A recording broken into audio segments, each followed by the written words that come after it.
I never imagined my life would take such a turn. We had been married for 15 years, built a quiet life in a suburban neighborhood, and raised a son together. I earned my living in a blue-collar job at the local manufacturing plant, recently switching to the night shift for extra overtime pay. My wife Rachel worked days as an administrative assistant at a parcel delivery company's regional office. Our opposite schedules made time together scarce, but we tried to make it work. In the evenings before I left for my shift, we'd squeeze in a quick family dinner. Those dinners were the only time all day we spent together, and lately they had grown strangely quiet. Rachel would pick at her food, barely contributing to the conversation. Our 16-year-old son, Jason, would chatter about his day or upcoming baseball games, gamely trying to fill the silence. I'd chime in where I could, but more and more often, my wife's mind seemed elsewhere. A couple of months into my night shifts, I first sensed something was off. At first, I blamed the new schedule. Night work is brutal on the body and mind. I assumed the distance between us was simply a side effect of me sleeping during the day and working at night. But small inconsistencies started adding up. Late nights at her office became a regular occurrence. She always had an explanation: month-end reports, filling in for a coworker, inventory counts. But something in her tone felt rehearsed. She'd also become extremely protective of her phone, taking calls only in another room and abruptly ending conversations if I walked in. Text messages would light up her screen, and she'd quickly tilt it away or clear them, insisting it was just work stuff. And emotionally, especially in the bedroom, she was pulling away from me. We had always had a healthy sex life. Nothing wild, but consistent and loving. After I started working nights, it dwindled. At first that made sense. Our time was limited. But even on weekends when I was home at night, she avoided intimacy. When I tried to initiate something, she would sigh and mumble an excuse about being tired or stressed. I tried to rationalize each sign. People drift in marriages sometimes. We'd had our ups and downs. A nagging voice in the back of my mind told me something was wrong, but I pushed it away as long as I could. I did not want to believe my wife could betray me. One crisp evening in late November, I left for work just after sunset. I gave Rachel a perfunctory kiss on the cheek on my way out the door. She barely looked up from her phone. Driving to the plant, I couldn't shake an uneasy feeling. What if she isn't actually at the office during those late nights? I wondered. What if she's with someone else? My hands clenched the steering wheel so hard my knuckles went white. No, I told myself firmly. I was being ridiculous, letting irrational insecurity creep in. Rachel had given me no explicit reason to doubt her. She was a good mother to Jason, and had always been a supportive wife, until recently. At work that night, I struggled to focus on my tasks. The assembly line clanked and whirred with its usual rhythm, but my mind kept wandering. During a short break around midnight, I pulled out my phone to check for messages. There was one from Rachel. "Hope your night is going well. Don't forget Jason's practice tomorrow."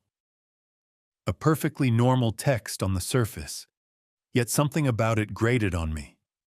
She hadn't texted me just to wish me a good shift in ages. It felt conspicuously casual, as if she were trying to prove everything was normal between us. I responded with a quick, "All good here, love you, be safe." She didn't reply back. Still, I couldn't shake the feeling that something was very wrong. That day, when I tried to grab a few hours of sleep, I was tormented by a vivid nightmare. In the dream, I came home to an eerily silent house. I searched room by room, calling for Rachel and Jason, but no one answered. Then I heard muffled laughter upstairs. Rachel's laugh, entwined with a man's deeper voice. Heart pounding, I followed the sounds to our bedroom and threw open the door, but the room was empty. The laughter echoed again, this time from behind the closed door of the guest room. I rushed over and yanked it open, only to find Rachel entangled in the arms of a faceless man on the bed. I jolted awake, breathless and clammy with sweat. The image seared into my mind. I started paying closer attention after that. But one Saturday afternoon, about a week before Thanksgiving, my simmering doubts finally boiled over. Rachel told me she had errands to run and wanted to get a head start on grocery shopping for the holiday. I offered to come along. Shopping wasn't exactly fun for me, but any time together felt valuable given how distant we'd been. She quickly insisted I stay home and enjoy your day off, you're always so busy. Her refusal was almost too forceful, as if my presence would be a hindrance rather than a help. It set off alarms in my mind. After she left, a restless energy took hold of me. I tried watching a college football game with Jason, but I couldn't concentrate. After an hour of pacing and stewing in doubt, I decided to do something I never imagined I would. I went to check on her. I felt guilty even as I grabbed my keys and told Jason I'd be back soon. I muttered some flimsy excuse about picking up a tool from the hardware store. He was absorbed in his video game and barely looked up, so I headed out without further interrogation. As I drove toward town, my nerves buzzed. I wasn't even sure where to look. I only had a vague itinerary of her errands. First, I swung by the grocery store we frequented. No sign of her SUV in the parking lot. Maybe she really was somewhere else shopping, I thought. Or maybe I was just being a paranoid fool. I cruised by a few other usual spots, the pharmacy, the big box department store, even the farmer's market across town. Nothing. Finally, as I was about to abandon my little spy mission and turn for home, I spotted something. At the far end of a quiet strip of boutique shops, parked under the shade of a big maple tree, was Rachel's blue SUV. I recognized the dent on the rear bumper and the faded marathon sticker on the back window instantly. My mouth went dry. I parked around the corner and slipped into the small coffee house near where her car was. The rich scent of brewing coffee and the murmur of indie music did nothing to calm my nerves as I glanced around. Only a couple of college-aged kids sat at one table, and an older man read a newspaper in the corner. No sign of my wife. Heart thudding, I followed a hunch and walked down the short hallway toward the restrooms and rear exit. Just as I approached the propped open back door, I caught a glimpse of the patio beyond. There sat Rachel, facing away from me at a secluded outdoor table, her hands wrapped around a coffee cup. Relief washed over me for a split second. She was just having coffee after all, until I saw she wasn't alone. A man sat across from her, leaning in far closer than any casual friend would. Even from behind, I recognized those broad shoulders and sandy hair. It was Bill Lewis, one of her coworkers. He was a delivery driver from her company who I'd met briefly at a company picnic last summer, and who had a daughter in Jason's class. Bill was divorced, if I recalled correctly. They weren't touching, but the atmosphere between them looked intimate. Too intimate for just co-workers. Bill said something that made Rachel laugh and tuck a strand of hair behind her ear in that coy way she did when she was feeling flirtatious. My stomach lurched as if I'd been punched. It was suddenly hard to breathe. I retreated before they could spot me, slipping back down the hall and out the front door as quietly as possible. Once outside, I hurried to my truck. Anger and hurt were roiling in my chest, threatening to erupt in a frenzy. I collapsed into the driver's seat and gripped the steering wheel until my knuckles ached, trying to steady my breathing. This was what I had suspected in my worst moments, and now here it was in front of me. My wife looked happy and alive in a way I hadn't seen in months, and it wasn't me putting that expression on her face. But I forced myself to stay in control. Storming in there to confront them might have momentarily satisfied my rage, but it would only tip them off. She'd deny everything, or worse, turn it into a public scene. Hell, Bill might even call the police on me for causing a disturbance. I wasn't about to give either of them the satisfaction of seeing me snap, not until I had a plan. Instead, I pulled my truck away from the curb and drove around the corner, out of sight. Then I slammed the brakes and put it in park. Tremors of fury and heartbreak coursed through my body. I let out a primal scream, a raw, guttural roar of anguish that filled the cab of the truck and echoed in the empty street. I screamed until my throat burned and my eyes were wet, and then I sat in the silence, chest heaving. In that moment, I swore to myself, they will pay dearly for this. By the time I finally drove on, my face was set in stone. I needed proof, solid, undeniable proof, before I made my move, and I was already formulating how to get it. Over the next few weeks, I quietly observed Rachel and gathered information. I noted when she actually went grocery shopping versus when she only pretended to. I discreetly skimmed our bank statements for unusual purchases. I even checked our phone bill and saw a number I didn't recognize popping up in her call logs over and over, usually during my night shifts or in the early evenings when she claimed to be working late. I copied that number down without her noticing, through a buddy who worked at a cell phone service kiosk, one of the few times I involved someone else without giving the sordid details. I got that number traced to a name, Bill Lewis. Seeing his name attached to that number was the confirmation of what I already knew in my gut. My wife was constantly contacting the very man I'd seen her with, and lying to me about her whereabouts to spend time with him. I was devastated, even expecting it, even after seeing them together. There's a part of you that dies when you get actual proof. But beneath the shock and hurt, an icy resolve began to form. I didn't confront her. Instead, I maintained a polite, routine facade. I'd kiss her goodbye when leaving for work, say love you out of habit. The words tasted like ash on my tongue, but I said them anyway, and act as if nothing had changed. I wanted her relaxed and unsuspecting. A reckoning was coming, my reckoning, on my timetable. One evening not long after, I got a lucky break. Rachel left her phone charging on the kitchen counter while she went upstairs to shower. My heart pounded as I approached it. She never used to set a lock code, but recently she had. I had watched over her shoulder enough to have an idea of the pin. Taking a steadying breath, I picked up her phone and tapped in my best guess. Incorrect. I tried another. On the third attempt, the lock screen unlocked. My stomach churned as I opened her messages. Sure enough, there was an ongoing text thread with the contact name BL, Bill Lewis, obviously.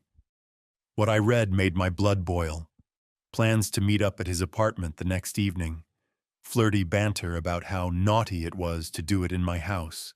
And even a crude joke from Bill about how he hoped her hubby wasn't too lonely in his new garage hideout. Rachel's responses were coy and encouraging, telling him she missed him and to be patient until they could sneak away again. I felt physically ill reading their garbage.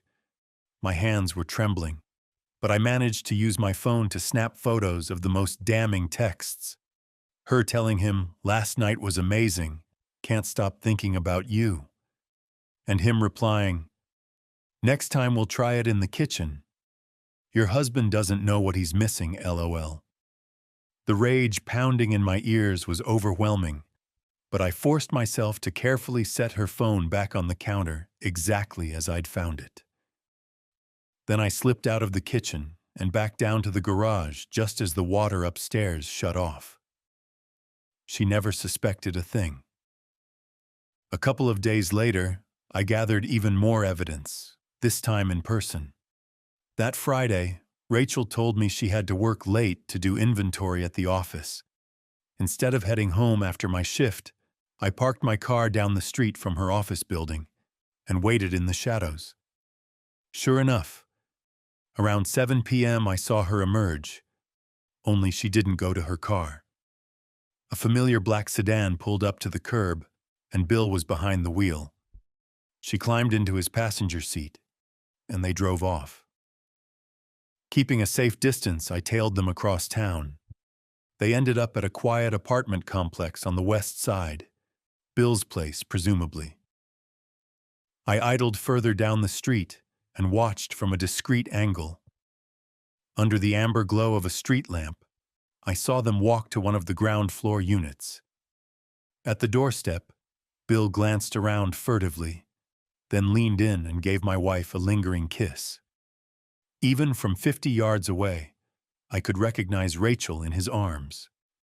My jaw clenched so hard I thought I'd crack a molar, but I steadied myself enough to raise my old DSLR camera. One of my hobbies had been nature photography, and now it was coming in handy. Through the zoom lens, I snapped several clear photos. In one, their faces were turned just enough toward the street that there was no denying who they were. Satisfied that I finally had visual proof of Rachel's betrayal, I eased away and drove off into the night, unseen. Not long after that, fate handed me the perfect opportunity to set the endgame in motion. Jason was out with friends one night in early December, a double date of sorts with 2 girls from school and his buddy Scooter. I had given him permission to stay out until midnight since there was no school the next day. I was just clocking in at work around 11 p.m. when I got an urgent call from Jason. "Dad, I'm sorry to bother you at work," he said nervously. We have a little problem." My chest tightened. "What is it, son?" He explained that they had driven in Heather's mom's car to drop everyone off, but they got a flat tire. They'd pulled over on D Street, near an old arcade in a rough part of town. To make matters worse, they discovered there was no spare in the trunk. It was late, the neighborhood was sketchy, and they were a group of vulnerable teenagers. I could hear one of the girls crying in the background. "You did the right thing calling me," I said, already moving. "Sit tight. Keep the doors locked. Don't get out for anyone except me or the police." I told my shift supervisor I had a family emergency and bolted. As I sprinted to the parking lot, I rang one of my coworkers, Gus, who I knew drove the same model car as Heather's. He confirmed he had a full-sized spare tire we could use. Gus didn't hesitate when I asked for his help. He grabbed the tire and a jack, and he and another friend from work jumped in my truck with me. We sped across town. When we pulled up on dimly lit D Street, we found Jason and the 3 other teens huddled inside Heather's stopped car, doors locked. A knot of hooded young men loitered under a graffiti-tagged arcade awning a half-block away, eyeing the car like a pack of hyenas.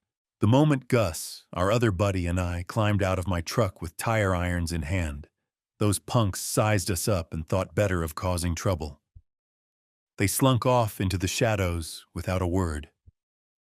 Working under a flickering street lamp, we quickly jacked up Heather's car and swapped out the blown tire for Gus's spare. Jason and his friends looked enormously relieved to see us as I tightened the last lug nut. Heather, a classmate of Jason's, rolled down her window and said shakily, "Mr. Miller, I called my dad before we rang you. He answered, but he told us to call AAA. He never came." "Your dad is Bill Lewis, right?" I asked as evenly as I could manage. Heather nodded. Wiping her eyes, I exchanged a look with Gus. Bill Lewis, of course. Heather's father was the very man sleeping with my wife. And where was he? telling his own daughter, "Too bad, call AAA," rather than coming to help her on a dangerous street at night. There was only one explanation that fit. Bill was busy, busy with Rachel. My blood simmered with a whole new level of disgust. I got the kids safely back on the road, following them to ensure they reached home. By the time I finally headed home myself, it was well after midnight, and I was overflowing with wrath. Bill had left those kids in danger so he could screw around with my wife. I arrived home to our neighborhood, a quiet middle-class development, close to 1 a.m. Our house was dark. Rachel clearly hadn't waited up, though I wondered bitterly if she was even home.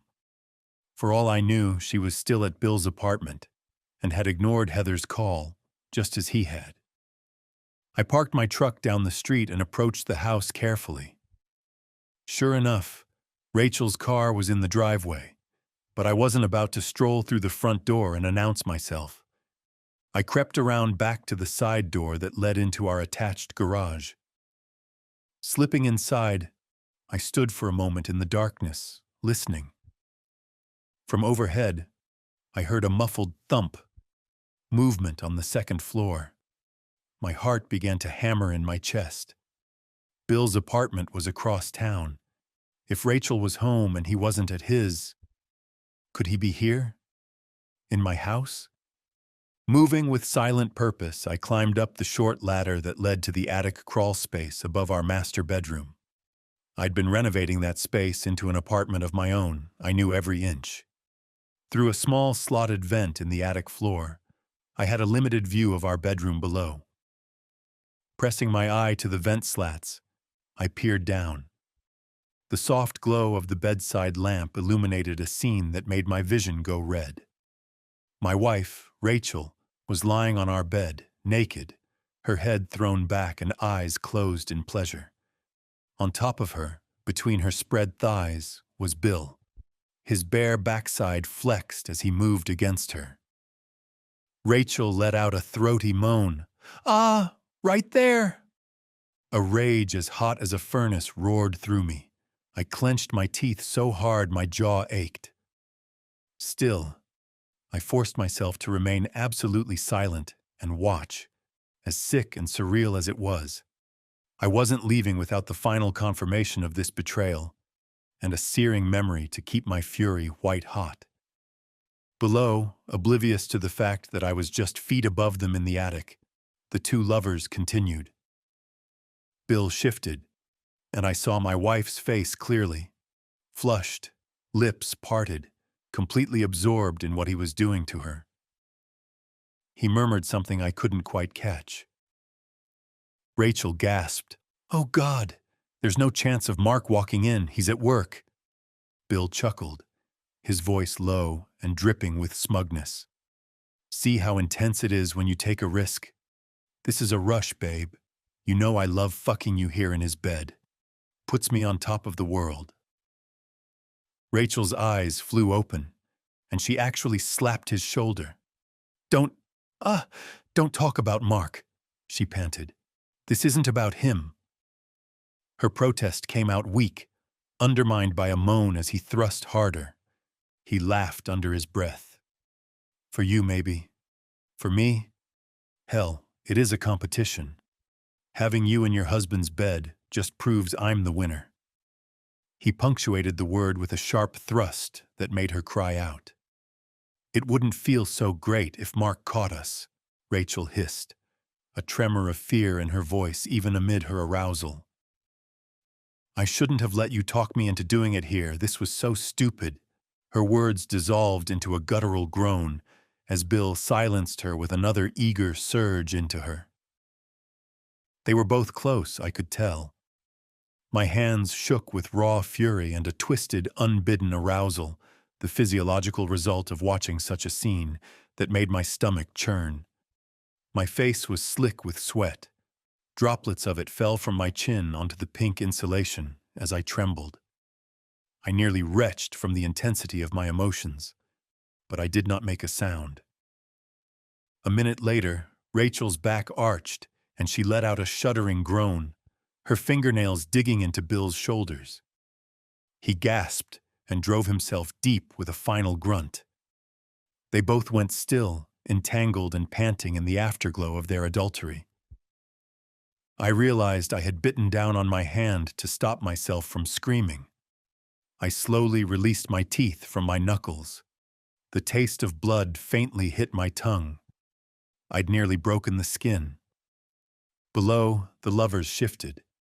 Bill rolled off her and flopped onto his back, utterly content. Rachel pulled the sheets up over her naked body, her expression already clouding with guilt now that the lust was fading. They started talking in low voices. I caught Rachel's soft sob. I don't know why I agreed to this. It can't happen again, Bill. If Mark found out, it would ruin everything. Bill sighed. We've been over this. He didn't find out. And he won't unless you slip up. Relax, babe. She turned on her side to face him, voice trembling. I hate lying to him. I feel so awful. This has to stop. I mean it. I can't keep doing this. We're going to get caught. Tears glinted on her cheeks. Bill reached out and stroked her hair almost dismissively. So what? You're going to cut me off now? Go back to playing happy little housewife? He chuckled. We both know that won't last. You need this, Rach. We need this. Rachel choked back a sob.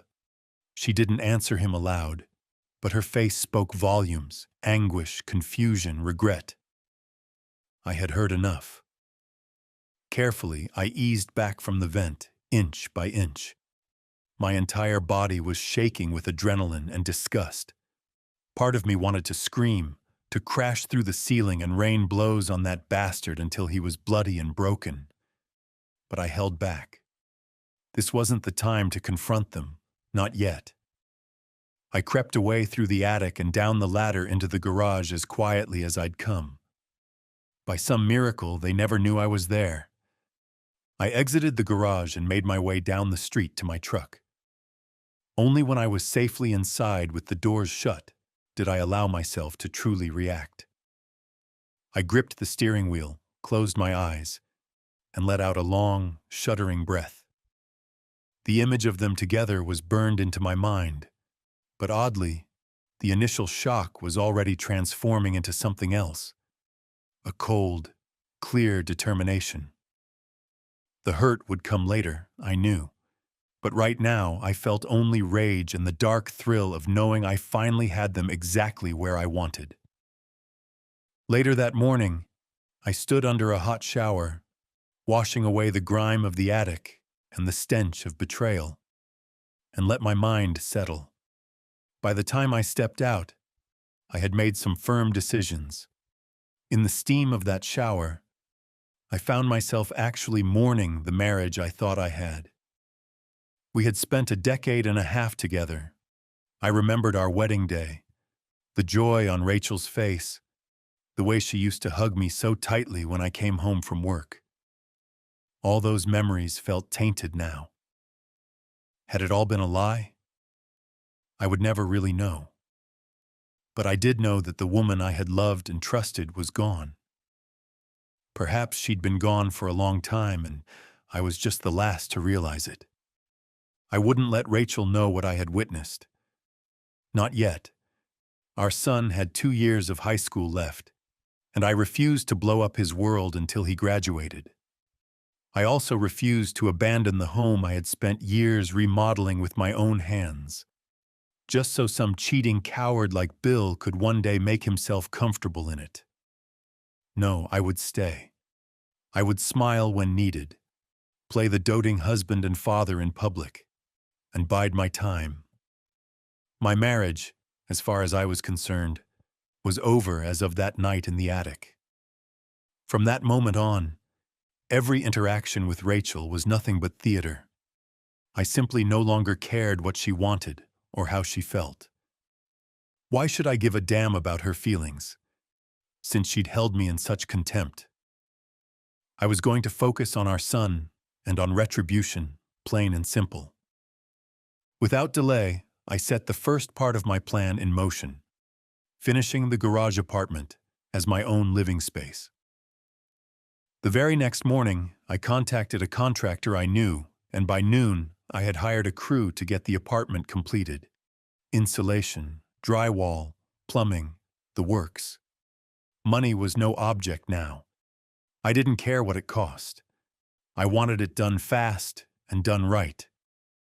By the end of the week, the once empty loft above the garage was fully outfitted with new flooring, a fresh coat of paint, a small kitchenette with a mini fridge and microwave, and a full bathroom with a standing shower.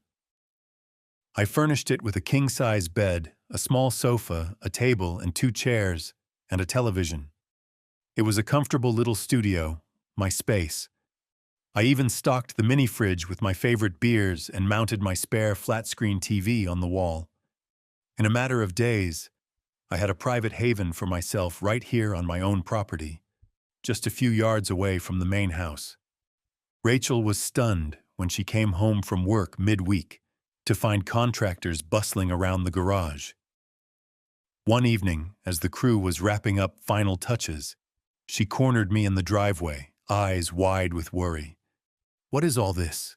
she demanded, watching a worker carry an armload of lumber to his truck. I kept my tone matter of fact. "I'm turning the loft into a proper apartment so I can sleep in peace during the day. Since I'll be working nights for the foreseeable future, this just makes sense." "You're moving out here?" Her voice rose in disbelief. "Since when was this decided? You weren't even going to discuss it with me." "We're married, Mark." I shrugged as if it were no big deal. "It's a simple solution to a simple problem. I need quiet rest. You and Jason need not to tiptoe around during the day. This way I'm nearby, but out of the way." "That's not how a family works," she spluttered, clearly upset. "You're acting like a tenant instead of a husband, sequestering yourself out here." I gave her a very cool look. "If you have a better idea, I'm listening. Otherwise, this is happening. It's best for everyone." She stared at me, anger and hurt mingling on her face, but she had no real rebuttal. In truth, I think she was anxious not to push me any further after seeing how determined I was. Finally, she threw her hands up. "You're being a jerk, you know that?" she snapped. Then she turned on her heel and stormed back toward the house. I allowed myself a tight, satisfied smile at her back. If she only knew the half of it. One Saturday at Jason's baseball game not long after, I was leaning against the bleacher fence when someone came up beside me. "Your son played great today," said Marissa Thompson, the mother of one of Jason's teammates. I'd seen her around at games. She was an attractive woman in her early 40s with bright green eyes and an easy smile. I managed a polite nod. "Thanks. Your boy's got a heck of a glove at third base," I replied. We made small talk about the team for a few minutes. As the boys trotted off the field after a win, most of the other parents drifted away, but Marissa lingered. She gave me a gentle, searching look. "Mark, I hope you don't mind me saying this," she began carefully, "but you seem a little, I don't know, down lately, and I haven't seen Rachel at the last few games." A flash of defensiveness flared in me, but Marissa's tone was only kind. I sighed. "Things have been hectic at home," I said vaguely. She nodded, then lowered her voice. "I only mention it because I've been through a rough patch myself. You probably heard my ex and I divorced last year. There were some, trust issues." She gave a small, wry chuckle. I had indeed heard rumors. Her husband had cheated on her. That common pain subtly drew me to her. I felt my shoulders relax a little. "To be honest, we're going through something similar," I confided quietly. Admitting it to an outsider, even in broad strokes, felt strange, but Marissa's understanding gaze made it easier. "I appreciate you asking," I added. She reached over and gave my forearm a light, reassuring squeeze. I'm so sorry. Listen, if you ever want an understanding ear, I know we don't know each other very well, but sometimes it helps to talk to someone who gets it. No judgment, I promise. I found myself nodding. Thank you, I murmured. I might take you up on that. And I did. A week later, after another Saturday game, I found myself sitting across from Marissa at a coffee shop, unloading a bit, carefully, about how distant and strained things had become with Rachel. I didn't divulge the affair, not yet, but I think she could read between the lines. She shared her own story, her ex-husband's infidelity, the feelings of betrayal, the struggle to trust again. It felt surprisingly good to vent to someone who truly understood. Those friendly coffees became a regular occurrence. We started meeting once or twice a week, just to talk. There was something about Marissa, warm, down-to-earth, and empathetic, that made me open up more than I expected. And there was an undeniable spark between us, born of both mutual experience and a genuine chemistry. One chilly December evening, after talking for hours in her car outside the coffee shop, that spark ignited. We fell into a spontaneous, tender kiss. It was the first time I'd kissed a woman who wasn't my wife in over 15 years. I expected to feel guilt, but I didn't. In that moment, I felt wanted and understood, in a way I hadn't felt in a long time. From then on, our relationship escalated into something both emotional and physical. I hadn't planned on having an affair of my own. A part of me wondered if I was sinking to Rachel's level. But any guilt I might have had was overwhelmed by the comfort and support Marissa gave me. We kept things discreet, of course. Neither of us wanted to stir up scandal. Our sons were friends, and we still had to navigate the same social circles. But I also refused to feel ashamed. In my mind, Rachel's betrayal had released me from my marital vows. Marissa made one thing very clear early on. She valued fidelity. She'd been on the receiving end of infidelity and had no tolerance for being the other woman in a man's life unless he was fully hers. If I wanted to continue with her, I had to commit to seeing only her. That was more than fine by me. The idea of touching Rachel ever again turned my stomach after what I'd seen. I assured Marissa that chapter of my life was over. There was no danger of me running back to my wife's bed. Not ever. Through the winter, our clandestine romance became my lifeline. For the first time in ages, I felt like myself again when I was with Marissa. She reminded me that I wasn't just an angry, betrayed husband. I was still a man who could be appreciated and desired. She saw the good in me that I'd nearly forgotten. I can't overstate how much that helped rebuild my battered confidence and kept me focused on the long game. I knew, of course, that it couldn't last forever. Marissa had already told me she might relocate after the school year to be nearer to her family, so we treated our time together as temporary. But it was what we both needed in that moment. In a dark period of my life, she was a bright spot of compassion and passion, and I will always be grateful for that. Meanwhile, I continued living under the same roof as Rachel, maintaining a civil distance. If she noticed anything really off about me, she might have attributed it to the tension over my moving into the garage apartment. She certainly didn't suspect I had taken a lover of my own. In fact, she seemed mostly concerned with tiptoeing around me to avoid further conflict. I suspect she believed my aloofness was due to our argument and my grueling schedule.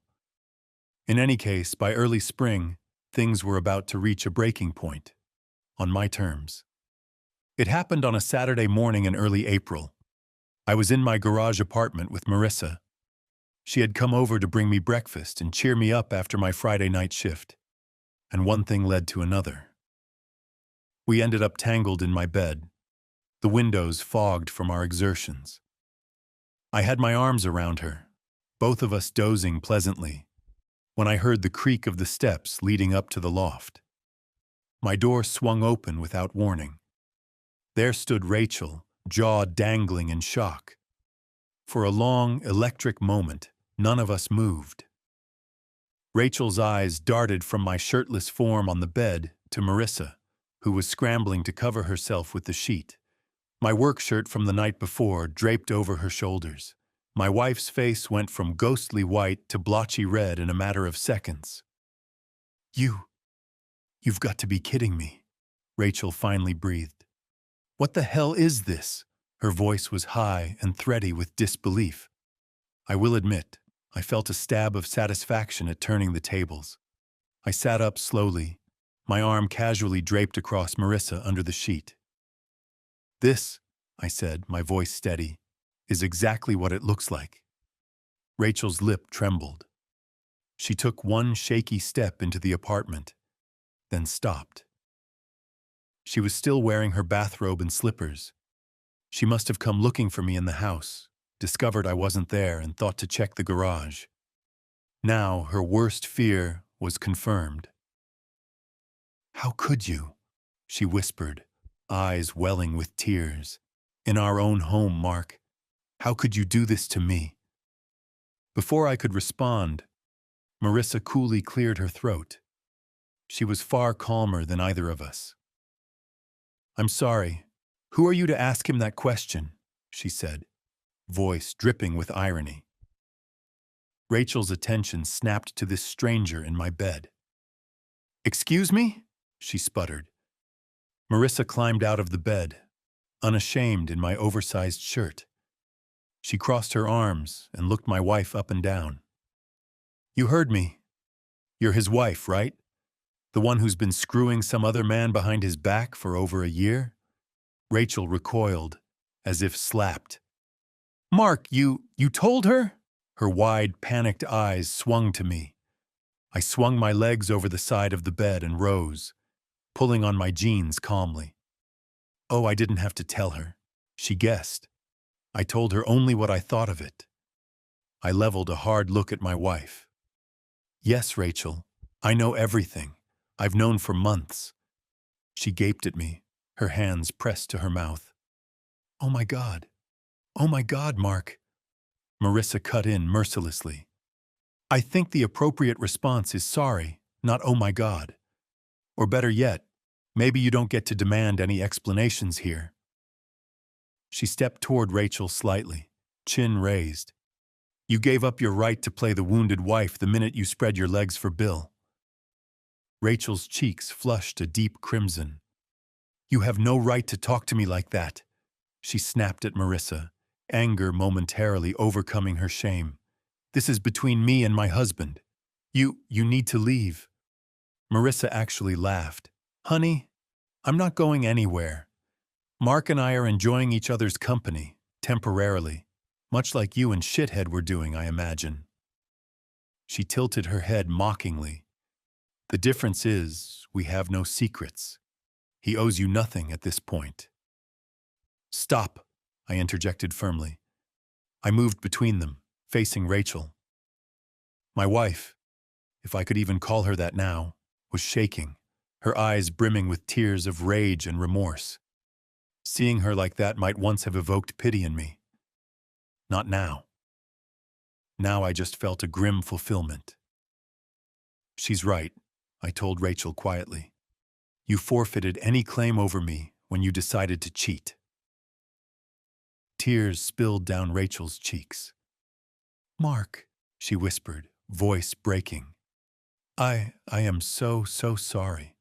I never meant for any of this to happen." I arched an eyebrow. "Didn't you? You made 1,000 choices that led to this. You just didn't expect to get caught. And you certainly never expected the scales to tip in my favor like this." Rachel began to sob in earnest. "I was wrong.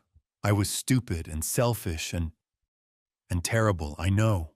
But please, please don't do this. Don't throw away our family." It was truly astonishing. Even now, caught in her own lies, she was begging me not to tear the family apart, while I stood next to the very evidence that it was already destroyed. I shook my head in disbelief. There's no family left to throw away, Rachel. You did that when you climbed into bed with Bill. She cried harder at that, covering her face with her hands. I never wanted to hurt you. I never stopped loving you. Don't you dare stand there and say you love me, I snarled, a flash of genuine anger rippling through my controlled facade. You lost the right to use that word when you were moaning Bill's name in my bed. Rachel flinched like I'd struck her. I know, she choked out. I know I was wrong, Mark. If I could take it back, I would. God, I would do anything. Can't we try to fix this? We can go to counseling, whatever it takes. My laughter cut her off. Cold, humorless. You think this is something that can be fixed? I gestured toward Marissa and myself, the tangled bedsheets, all of it. There's no fixing this. You shattered everything. How the hell would I ever trust you again? How could I ever even look at you and not see? I stopped myself, jaw clenched. No, we're beyond counseling or apologies. I understand, Rachel wept, wiping at her swollen eyes. I know you can't trust me now, but maybe with time we could start over. I'll spend the rest of my life proving myself to you, showing you I can be the wife you deserve. But please, Mark, I love you. I don't want to lose our family. Not like this. Marissa made a disgusted noise in her throat.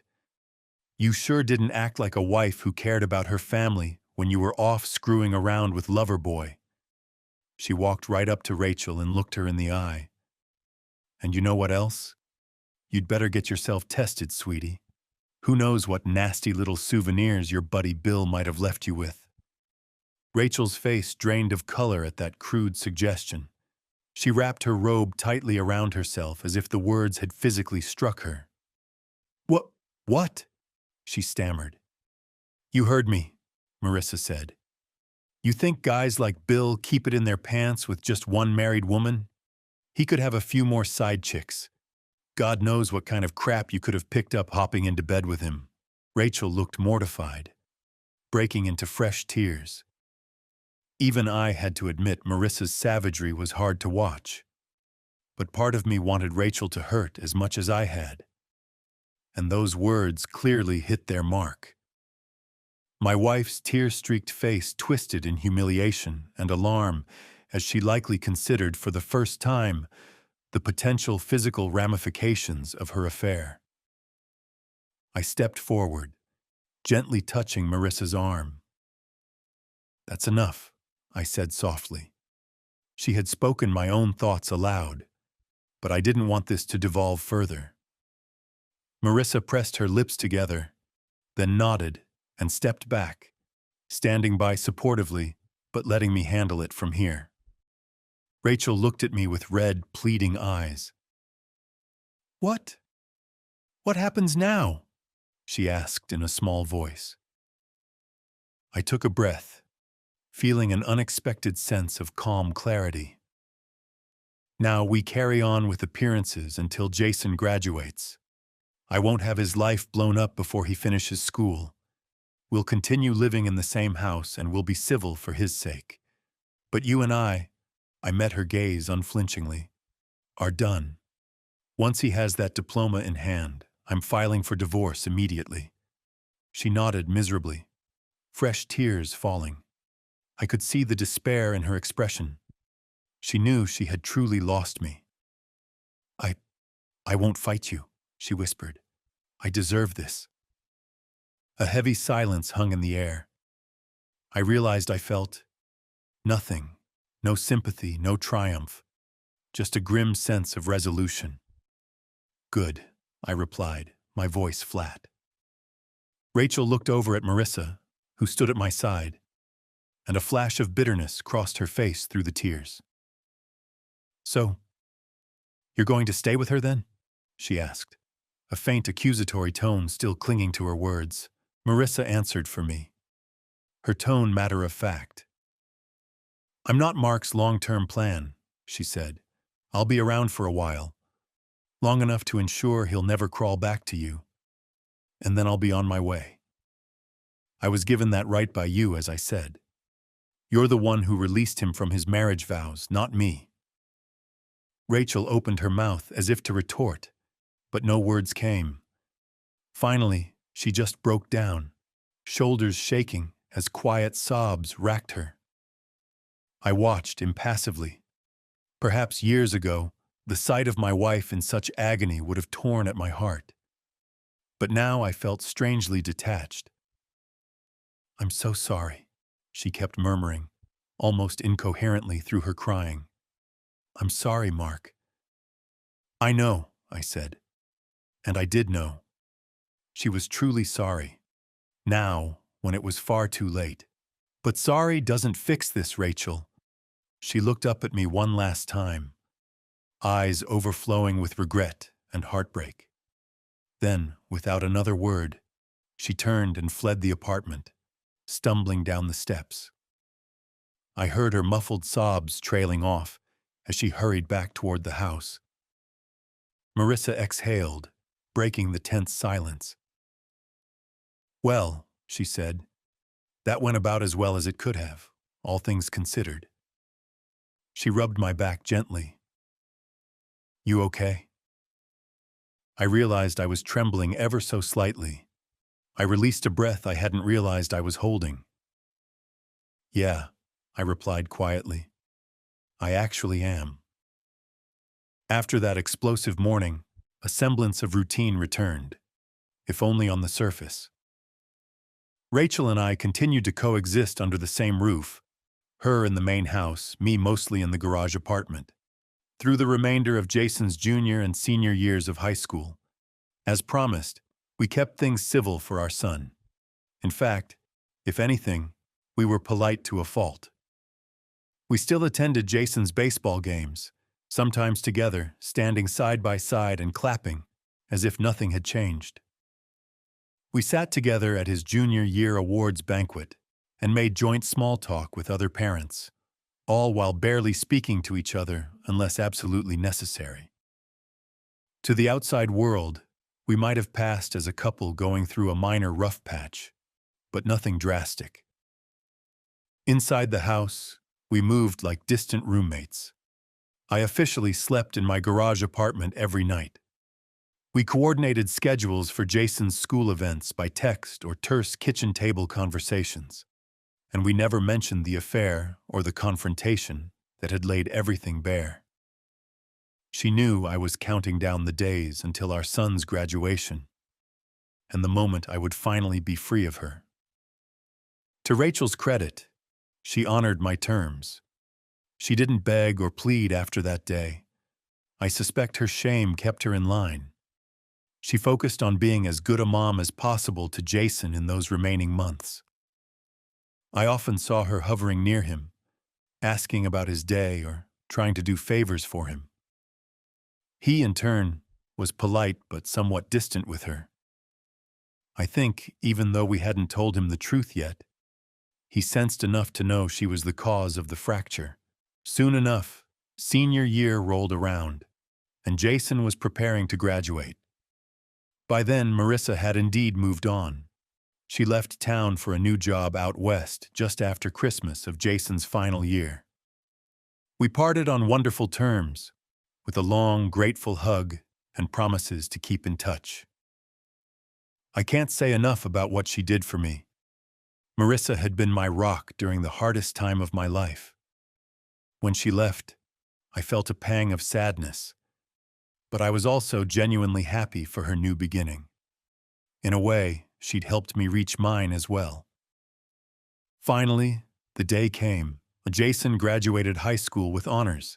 Rachel and I both attended the ceremony, of course, standing together for photos with him, smiling as best we could. Pride in our son provided the only genuine smiles I could muster around her anymore. I think those who didn't know us well thought we were just emotional parents that day. Those who did know us well, like my sister and a couple of close friends, saw the strain behind our eyes. After the celebration and a small backyard barbecue we held for Jason, the time came for the truth. I waited until a quiet evening a few days after graduation. Jason and I were alone on the back porch, watching a summer dusk settle over the yard. I took a deep breath and said, "Son, there's something we need to talk about." He looked at me, sensing the seriousness in my tone. We sat down, and gently I told him everything. I explained that his mother had been unfaithful to me, that I'd discovered it, and that our marriage would be ending. I spared him the graphic details but made it clear that Rachel's actions had broken our family. Jason's face went pale. He lowered his head, and in a small voice asked, "So, Mom really did that?" My throat tightened. "Yes," I said quietly. "She did." He balled his hands into fists on his knees. I could see the anger and hurt working through him. I knew something was seriously wrong, but I didn't think. His voice cracked. He swiped at his eyes, trying to hide the tears. I placed a hand on his shoulder. "I'm so sorry, Jason. I know this is a lot to take in. I want you to know, what happened between me and Mom is not your fault, and it doesn't change how either of us feel about you. We both love you more than anything. That will never change." He nodded, biting his lip hard. A tear rolled down his cheek, and he wiped it away roughly. "I get it, Dad." His voice trembled with anger. I can't believe Mom. She really messed everything up." I didn't disagree. She did. But your life, your future, doesn't have to be messed up. Your mom and I are going to divorce, but we'll always be here for you. We'll always be your parents. He sniffled and turned his face away, trying to get his emotions under control. After a long moment, he nodded again. "Okay," he mumbled. I love you, Dad." "I love you too, kiddo." I pulled him into a tight hug, and he let himself cling to me for a moment like he hadn't since he was a little boy. I felt hot tears soak through my shirt where his face pressed in, and I felt my own eyes wet, too. We stayed like that until he was ready to pull away. Later that night, I heard him talking quietly with his mother in the living room. She was crying. Through her sobs, I caught words like ashamed and "Can you ever forgive me?" I didn't hear Jason's responses clearly, but eventually I heard him say, "I love you, Mom," in a tone that sounded both sad and resolute. By the time he went to bed, I think he had made his own peace with how things would be. He was cordial with her. He didn't yell or lash out, but I could tell he wasn't about to forgive her easily. As much as she had shattered my trust, she had done a number on his as well. With Jason launched on the next phase of his life, he'd be leaving for college at the end of the summer. I moved swiftly to end my marriage. I had already met with a lawyer well beforehand. We'd prepared everything to file as soon as the timing was right. Citing Rachel's adultery, a fact for which I now had ample documentation, I had the upper hand in the divorce proceedings. When my lawyer formally served Rachel with the divorce petition, complete with a thick stack of printed texts and photos documenting her affair, she simply sat at the kitchen table and wept silently. Her hands trembled as she flipped through the evidence, the picture of her kissing Bill outside his apartment, copies of their explicit messages. She didn't argue or try to explain. There was nothing to explain. She signed every page I put in front of her without a single objection. In the end, she didn't contest a thing. True to her word that awful morning, she accepted my terms. I kept the house. I'd made sure to demonstrate that I'd owned it long before our marriage. I kept my pension and the lion's share of our savings. She kept her car, her personal bank account, and not much else. I was even able to protect Jason's college fund from any division. Her lawyer didn't put up a fight after seeing my evidence. In our state, a cheating spouse isn't likely to get any sympathy from a judge, and Rachel seemed to know it. She left our marriage with little more than the clothes on her back, and her deep regret. The divorce was finalized quietly at the county courthouse a few weeks later. We didn't even have to appear before a judge in person. It was mostly paperwork. When it was done, when I saw the decree stamped and official, I felt a weight lift off me that I hadn't realized I was carrying. Rachel moved out of the house the following week.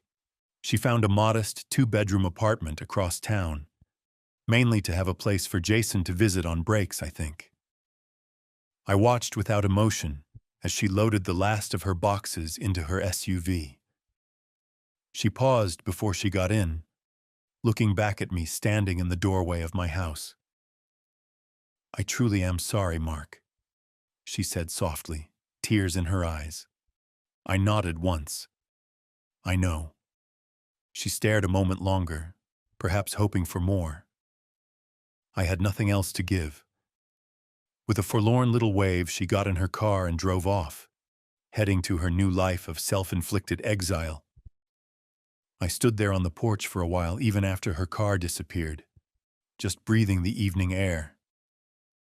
I felt strangely calm.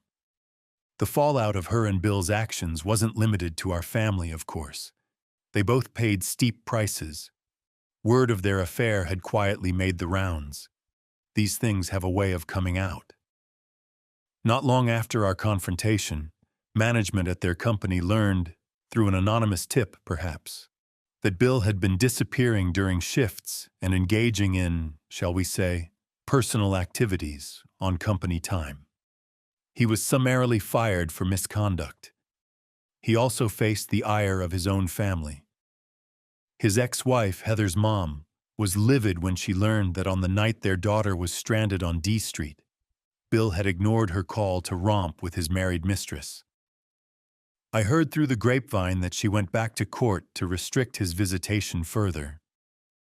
As for Heather, she barely spoke to her father after that. Before long, Bill Lewis quietly left town to start over somewhere else, disgraced and alone. Rachel didn't escape public scorn either. In our suburban community, news spread subtly but surely. I never broadcasted her infidelity, but between Marissa, who told a couple of mutual friends in confidence, the whispers at their former workplace and simple observation, neighbors noted I was living in the garage and then that Rachel moved out. People knew. I began noticing that some of our acquaintances gave her the cold shoulder in the grocery store. A neighbor mentioned to me, not unkindly, that they were praying for Rachel to find her way.